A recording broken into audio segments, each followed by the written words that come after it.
Boa tarde, eu vou pedir licença para falar de pé. Primeiro, porque minha barriga atrapalha falar sentado. Segundo, que eu não gosto de dar as costas para ninguém. E terceiro, que eu estou a fim de bagunçar com o esquema do meu amigo Manelzinho ali, certo? Então, pessoal, primeiramente agradecer a incrível oportunidade de estar aqui, generosidade da Ana me convidar, toda a organização, Madalene, agradecer também Quinê, Elcio. Eu já sou um cara meio acabrunhado com as minhas limitações. Me botam para falar depois de duas, belíssimas falas como essa, que nos emocionou a todos. Vocês me complicaram bastante, né? Bom, a minha fala é no sentido do que a Elcio colocou. Será que o papel da ciência é validar o conhecimento indígena, né?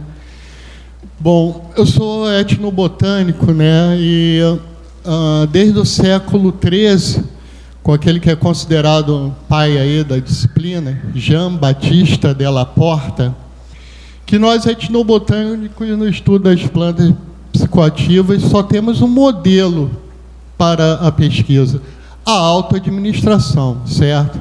Poderia jamais aplicar um sacramento vegetal no macaco rhesus e pretender que minhas observações do macaquinho tinham a ver com o efeito da planta, certo? Então, desde Jean Baptiste de la Porta, como eu falei, um inquisidor que estudava o unguento das bruxas, feito por solanáceas psicoativas, que nós, pesquisando as plantas, só podemos ter um caminho: comungar com elas, certo? E, graças a Deus e aos deuses, eu tive a oportunidade de participar de muitos rituais indígenas, diferentes tradições que usam plantas professoras, plantas de poder, plantas mestras, como queiram.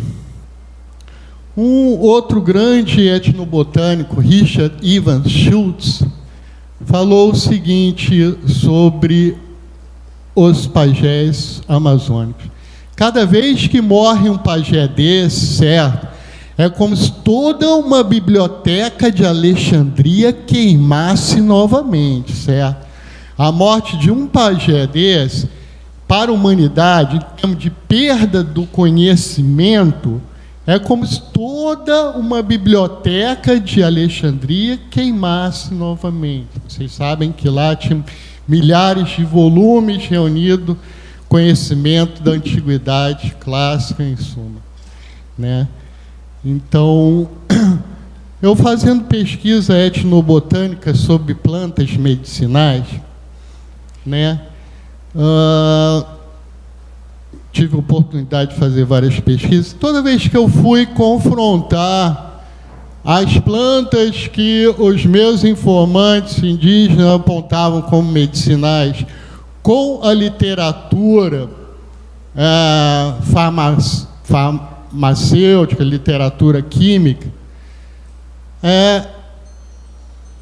extrema precisão. Aquilo que eles falavam que aquela planta era boa para, ao chegar no laboratório e ter seus princípios ativos investigados, mostrava-se a correção desse saber, Então, eu repito a pergunta que a Elcio fez: será que o papel da ciência é validar conhecimento indígena? Bom, é um problema para a ciência explicar por que as plantas que os diferentes povos indígenas usam têm a extrema eficácia que têm. Ora, por quê? Porque quando você vai no discurso nativo, a explicação por que aquela planta é medicinal escapa completamente do paradigma positivista em relação ao que nós, cientistas, né, diríamos que podemos afirmar que essa planta é medicinal, certo? Maior parte das vezes, a base desse conhecimento está naquilo que se chama doutrina das assinaturas, né? Uma crença espalhada pelo mundo inteiro, diferentes povos, segundo a qual o aspecto morfológico da planta revela o uso que ela tem. Então, um exemplo, os Rúpida, um povo que eu trabalhei na Amazônia Ocidental, me apresentaram uma planta com a folha variegata, quer dizer, uma folha que tem vários tons, né, de cores nela, como remédio bom para a lepra. Por quê? Porque o padrão variegato da folha lembra as lesões causadas na epiderme pela lepra. Para o cientista, isso aí não faz o menor sentido. Quando você vai no laboratório, essa planta, no caso específico, tá, contém um óleo que era o único remédio que a humanidade conhecia para a lepra até a década de 50. Ok? Ou seja, aquela planta realmente funcionava. Era eficaz. Né?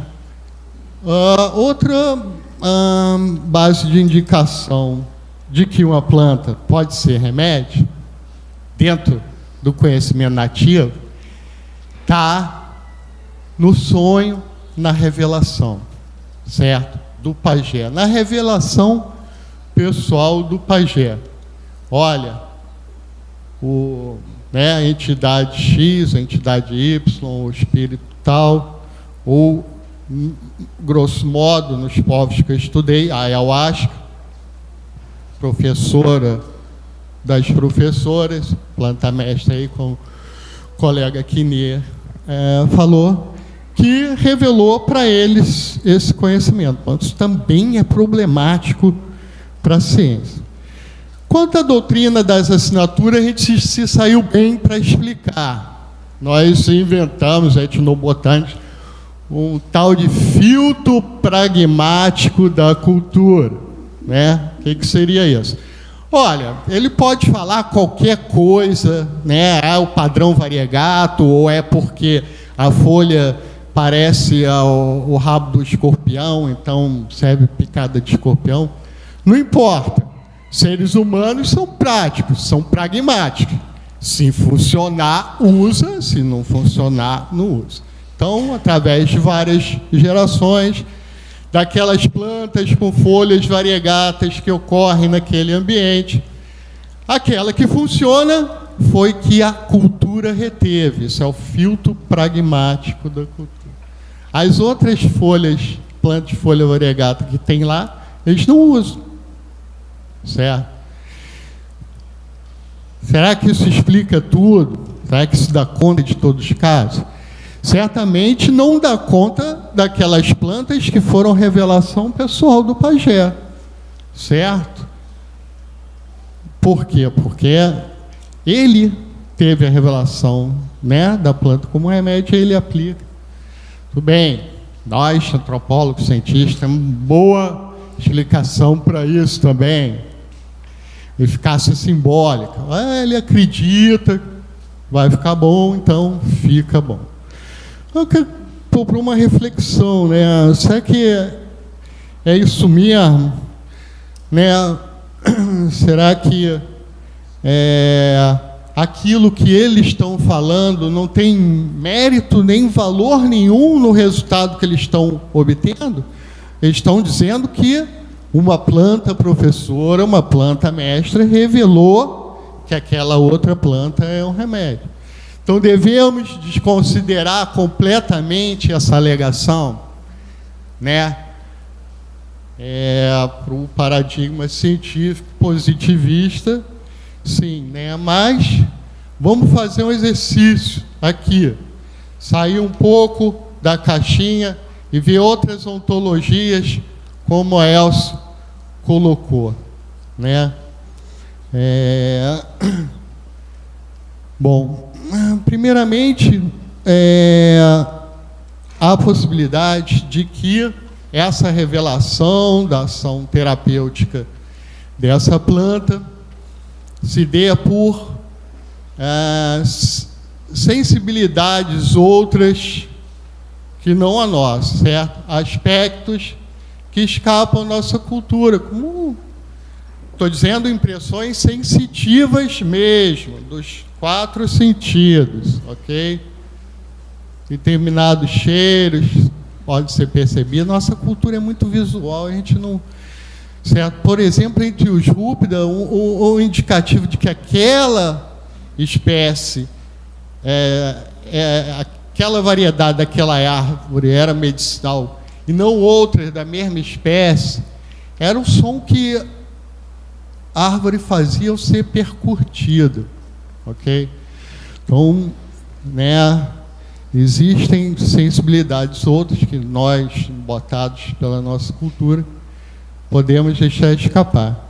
Mas eu queria trazer aqui, aventar a possibilidade, né, desse acesso a esse conhecimento, como Kinê falou, a Elcio também, não no inconsciente coletivo, certo?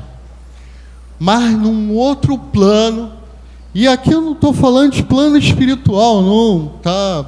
Para quem tem problema com isso, não é o meu caso, mas tudo bem. Planos da realidade que nós não temos, pelas limitações do nosso aparelho sensório, como percebê-las, né? Então, essas plantas, que são chamadas plantas de poder, plantas professores, são ditas habitadas por espíritos, né? Inteligências, né?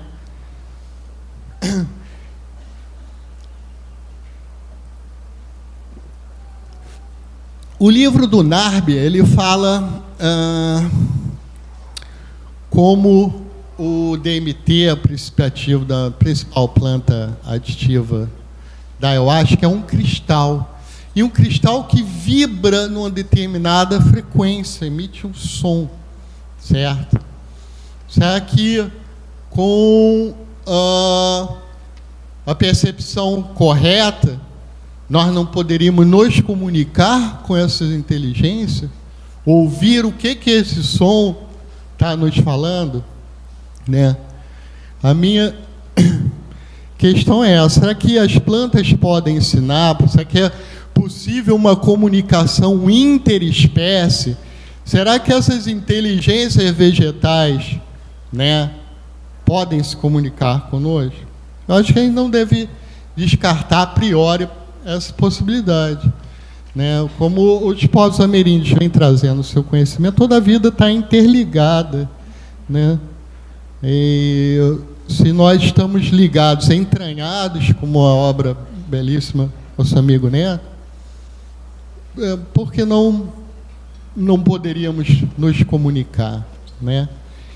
E aqueles que já tiveram experiência com a planta mestre, as plantas professoras, como o Kinê falou, né, em relação ao uso ameríndio, sempre ligar no aspecto pedagógico da experiência, aprender a falar português, aprender a tecer um determinado cesto,